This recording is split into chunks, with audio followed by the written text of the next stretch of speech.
luck, Kuya Raymart. Here we go. On a scale of 1 to 10, 10 ang pinakamataas.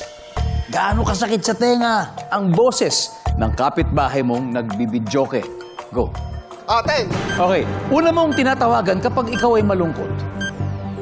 Magulang. Hindi ka estudyante pero naka-uniform ka. Ano ka kaya? Nurse. Fill in the blank. Okay lang na maitim ako, basta maputi ang blanko. Budhi. Sa isang upuan o in one sitting, ilang oras nanonood ng TV ang iyong nanay? 5. Eto na, Kuya Raymart. Tignan natin yung inyong score. Scale of 1 to 10, 10 big dice. Gaano kasakit sa tenga yung boses ng kapitbahay mong nagbibidyoke? Ang sabi nyo ay 10. Ang sabi na survey natin dyan, 9. Great start. Una mong tinatawagan kapag ikaw ay nalulungkot, ang iyong magulang. Ang sabi na survey dyan ay, nice one. Hindi ka estudyante, pero naka-uniform ka, ano ka? Nurse. Ang sabi ng survey, pwede. Fill in the blank. Okay lang na maitim ako. Basta maputi ang budhi. Budhi ko. Survey? Yan. Pwede. Sa isang upuan, ilang oras nanonood ng TV ang iyong nanay? 5 hours. Ang sabi ng survey? Nice one. 75. Good start. Good start, Kuya Raymart. Good start. Balik na tayo. Okay yan. Let's welcome back Jillian Ward. Jillian in her action era. Yes po. Jillian, kamusta pakiramdam mo?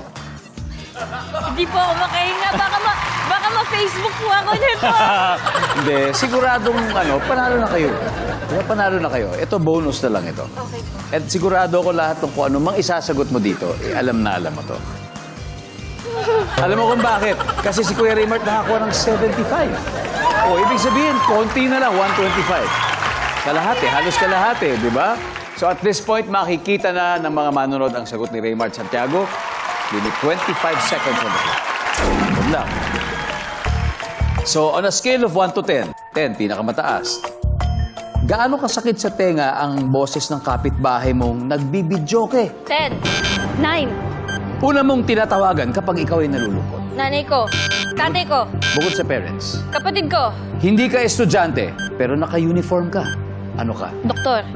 Fill in the blank. Okay lang na maitim ako, basta maputi ang blanko. Kilikili ko. Sa isang upuan o in one sitting, ilang oras nanonood ng TV ang iyong nanay? 2 oras. Let's go, Jillian! We'll see. Okay, eto muna tayo. Sa isang upuan o in one sitting, ilang oras kaya nanonood ng TV ang iyong nanay? Sabi mo, 2 hours. Ang sabi ng survey dyan ay, top answer! That's the top answer, Jillian. Fill in the blank. Okay lang na maitim ako basta maputi ang kili-kili ko. Ang sabi ng survey? Top answer. Dalawa ka na. Hindi ka estudyante, pero naka-uniform ka. Ano ka kaya? Sabi mo ikaw isang doktor. Ang sabi ng survey? Ang top answer ay office worker. Una mong tinatawagan kapag ikaw ay nalulungkot. Sabi mo ikapatid. Ang sabi ng survey ay... Ang top answer ay kaibigan. 45 points yun. And last, gaano kasakit sa tenga ang boses ng kapitbahay? Sabi mo 9. Ang sabi ng survey. Yan. Ang top answer is 10. But Jillian, Okay lang po. congrats pa rin. Nakadalawang top answer ka. Yes! Congratulations, Team Joey. Mag-uwi pa rin kayo ng 100,000 pesos.